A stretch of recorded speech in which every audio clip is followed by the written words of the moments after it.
I know to tell you about a medical name change that honestly should be happening decades ago. And it's not just about semantics. This is about what millions of women we are given by a diagnostic that even describe what they actually had. A condition that's been called a polycystic ovary syndrome. For 14 years, it's gone now, and the reason it's going is going to blow your mind. So, let's break it down. Here is the problem. The name polycystic ovary syndrome implies that your patient have a pathology exists on their ovaries. Lot of them multiple, polycystic. But here's what's wild, and what the doctors have known for decades. Most people with polycystic ovary syndrome don't actually have numerous cysts on their ovaries. Some have not at all. So, what was the diagnosis based of it not have the cysts?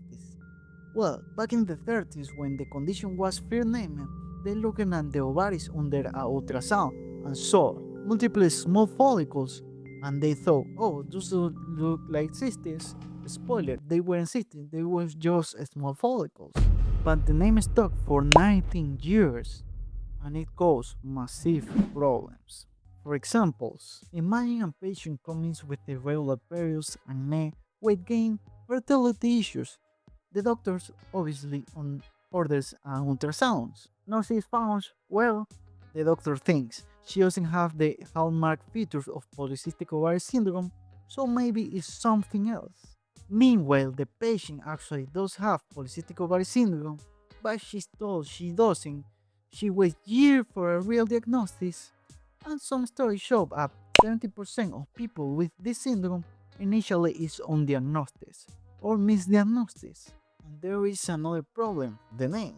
Ovary syndrome puts all the emphasis on reproduction, on fertility, on whether you can have babies or not.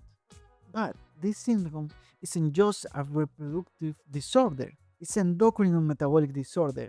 It affects your entire body. And when the condition gets framed as ovary problem, everything else gets invisible. Your insulin resistance invisible. Your cardiovascular risk invisible.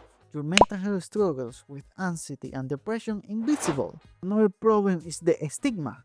In cultures where fertility equals worth, where woman's value is tied to her ability to have children, a diagnosis of ovary syndrome lands differently, heavier, more shameful. Patients report feeling broken, defective, because the very name of centers on what their body fails to do, rather than what's actually happening at the hormonal and metabolic level. So, by 2012, the US National Institute of Health said, this name is inaccurate and we need to change it. But changing a medical term, that's harder than it sounds. It requires global consensus, funding, buying from patient advocates, doctors across multiple specialties, and health system and policy markers. And actually, nothing happened for over decades until now. In 2024 and 2025, a Proceed Global Research Initiative was launched to finally settle this. The term, led by researchers at Monash University and the Androgen Excess and Polycystic Ovary Syndrome Society, did something remarkable. They didn't just have a bunch of doctors in a room argue about the name. Instead, they surveyed 14,000 people, including people actually living with the condition, and health professionals from every part of the world. We're talking about English, Chinese, German, Persian, Malaysian. They wanted a global impact. Step number 2, health workshops. Health workshops with patients and doctors together using something called modified Delphi methods, structured, transparent, iterative. They tested different names, different terms, and evaluate them against 6 core principles: scientific accuracy, ease of communication, stigma avoidance, tour appropriateness, clinical utility, and implementation feasibility. Step 3, consulted and marketing and branding experts. This was to make sure that the new name wouldn't have the weird cultural implication or awkward acronyms in different language. Step 4, got consensus. Not 51%, not 80%, near universal agreement for patient and health professionals across regions and specialty. The result, a name that finally finally reflects that what the condition actually is. The new name is Polyendocrine Metabolic Ovarian Syndrome. Let's break it down word by word because each word matters. Poly is many, endocrine it means it's hormone related. This reflects that the fact that polyendocrine metabolic ovary syndrome involves multiple hormone systems is going hardware simultaneously. Let's start with the hypothalamus and pituitary are dysregulated, causing abnormal gonadotropic hormone pulsatility. Insulin and glucose regulation are disrupted. 80% of people with this condition have insulin resistance. Androgens are elevating, causing hirsutism, acne, milk pattern, hair loss. Ovarian hormones are imbalanced, and inflammatory cytokines are abnormal. It's not just one hormone, it's a cascade, a symphony of endocrine and metabolic dysfunction. The old name hide this, the new name center this. This is huge because for decades the metabolic features of polycystic ovary syndrome were treated like side effects, but that's very bad. This is wrong. Not the metabolic dysfunction is core to the condition. We are talking about insulin resistance, obesity and central adiposity, impaired glucose intolerance and type 2 diabetes risks, fatty liver disease, dyslipidemia, hypertension. The metabolic component isn't secondary, it's foundational. It's part of the pathophysiology. The name now reflects that. Notice we are saying ovarian, not polycystic ovary, because ovarian dysfunction is definitely part of the polyendocrine metabolic ovary syndrome, but it's a dysfunction of this. But the ovary component itself, driven by endocrine and metabolic dysfunction, is not isolated.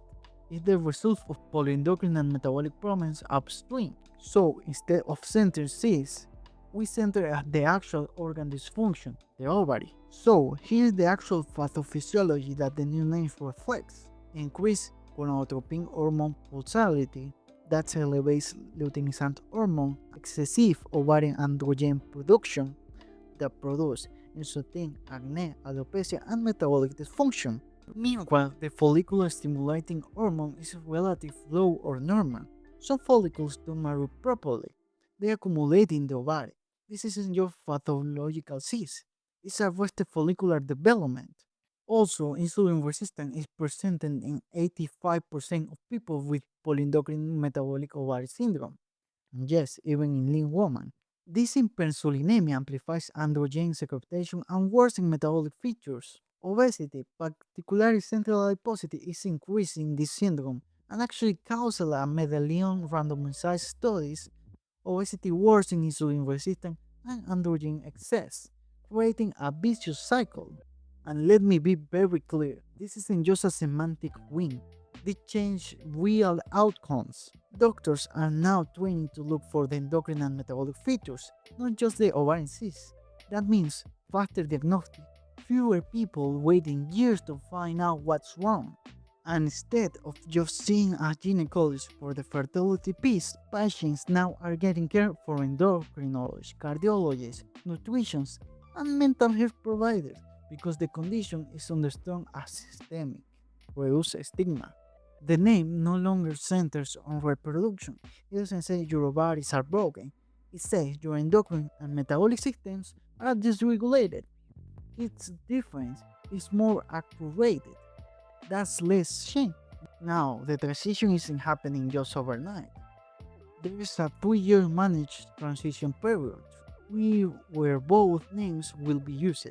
During these times, electronic health records are being updated. Clinical guidelines are being revised, ICD coding is being changing, and education materials like this are being redesigned, and health professionals are being trained. About 2028, polyendocrine metabolic ovary syndrome will be a standard term globally, but during this transition you might be still see polycystic ovary syndrome used in some places. That's normal, part of the process. The important thing is the name is changing, the change is happening, science itself is correcting, medicine is evolving to match what we actually know. So, if you've been diagnosed with polycystic ovary syndrome or you suspect you have this syndrome, you need to know about polyendocrine metabolic ovary syndrome. You need to understand that your diagnosis is about endocrine and metabolic dysfunction, a across multiple systems, not just about some cysts on your ovaries. And more importantly, you need to demand holistic care, endocrine, cardiology, mental health support, nutrition guidance, because polyendocrine metabolic ovary syndrome is a condition that touches every system in your body. If you found this breakdown helpful, please share with someone who needs to hear it. And if you have this new syndrome or suspect you do, drop a comment below. Let me know what is your biggest symptom or your biggest frustration with the old name. I read every comment you put in. Remember, hit the subscribe button and like button for new videos every week. Thank you so much for watching this. I'll see you in the next one. Take care, White Coat family.